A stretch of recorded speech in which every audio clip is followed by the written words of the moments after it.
Yorana les amis, tu es sur Tahiti et tu as envie de te dégourdir les gambettes, alors reste là parce que je vais te montrer une petite randonnée de la mort qui tue.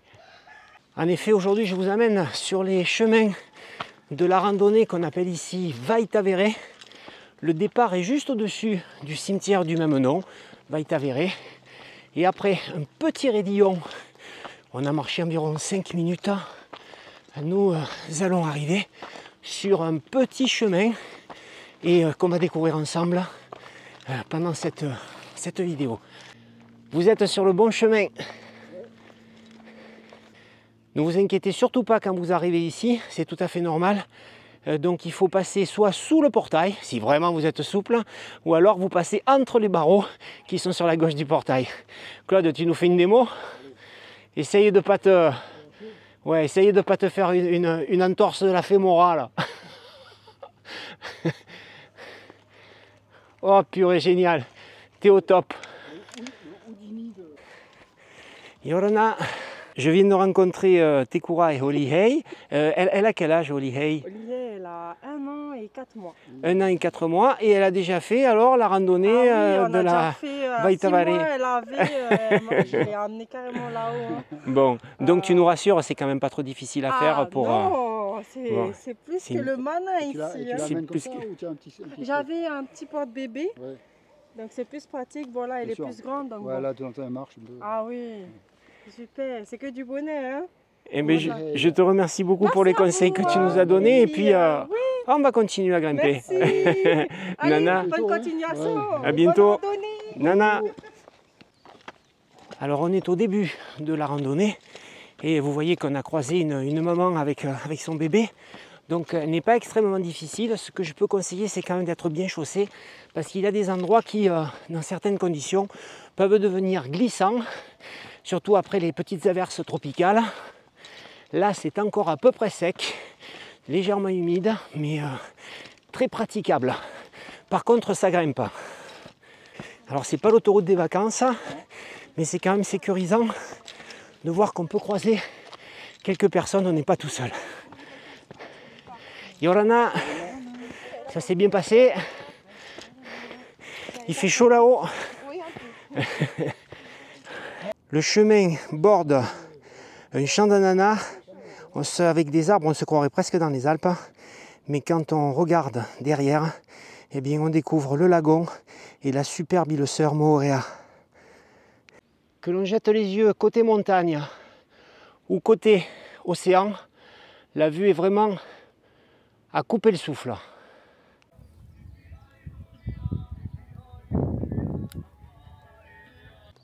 Je vous conseille fortement de faire cette randonnée le plus tôt possible parce qu'il y a quand même des parties qui sont à la rage du soleil et en ce moment à Tahiti, au moment où je vous parle, la température est environ de 30 degrés à l'ombre. Je vous dis que là, on n'est pas vraiment à l'ombre et ça tape assez fort. À chaque fois que je me retourne, c'est un véritable enchantement.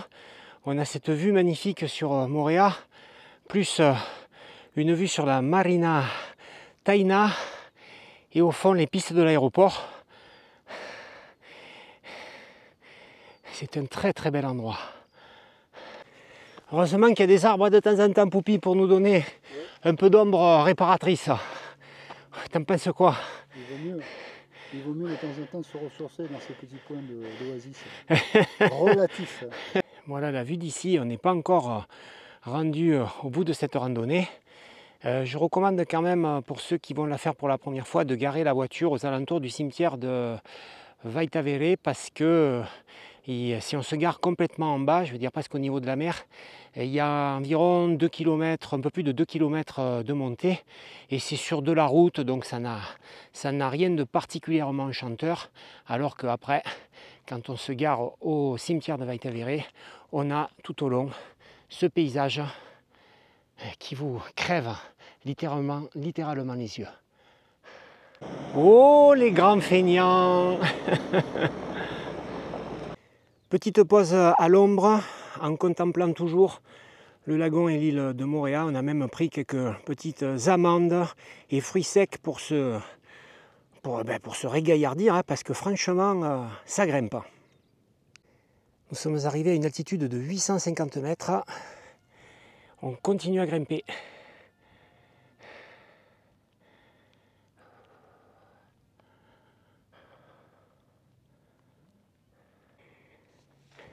Juste après la borne de 850 mètres, vous trouvez sur votre droite un petit abri qui permet de se mettre à l'abri les jours où il y a une averse. Et là, on est sur le spot de départ des parapentes. Donc on est presque à 900 mètres d'altitude. Et tout à l'heure, en plaisantant, quand j'ai vu une voiture, j'ai dit « Oh les feignants !» En fait, c'était juste des personnes qui se faisaient monter jusqu'à ce départ pour faire après le vol en parapente. Et regardez la vue qu'ils vont avoir quand ils vont décoller. Sur la dernière partie du parcours, le chemin est un peu plus étroit, on est entouré par des fougères, donc on peut un petit peu se faire, allez, je dirais, griffoter les jambes. Si vous avez un pantalon un peu plus long, ça peut être sympa.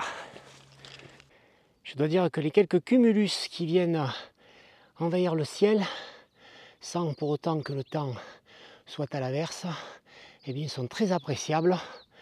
Parce que ils nous cachent un petit peu les rayons du soleil et franchement, ouf, on sent que le chemin ici est beaucoup moins fréquenté que plus bas. Les gens doivent beaucoup d'entre eux s'arrêter à l'endroit où il y a le décollage des parapentes, parce que là il faut quelquefois se frayer un chemin au niveau des fougères, mais néanmoins on peut très bien repérer le sentier, on ne peut pas se perdre, il n'y a pas de problème. Et bien voilà, on est presque à 1100 mètres d'altitude, ça vaut vraiment le coup. Le côté océan, je vous l'ai déjà montré plusieurs fois pendant cette ascension, mais là, de l'autre côté, une vue magnifique sur le plateau des Orangers et toute la chaîne volcanique de Tahiti. C'est vraiment à couper le souffle. C'est le cas de le dire.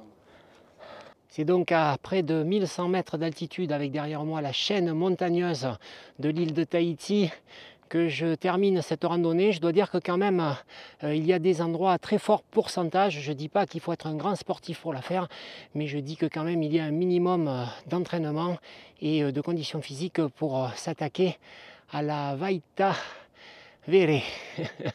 J'en perds mes mots. Si vous avez aimé cette vidéo, vous pouvez bien sûr la liker. Vous pouvez aller encore plus loin et vous abonner à la chaîne. Je vous donne rendez-vous à très bientôt pour de nouvelles aventures. Et franchement, comme je dis à chaque fois, elle n'est pas belle la vie à Tahiti. Nana les amis.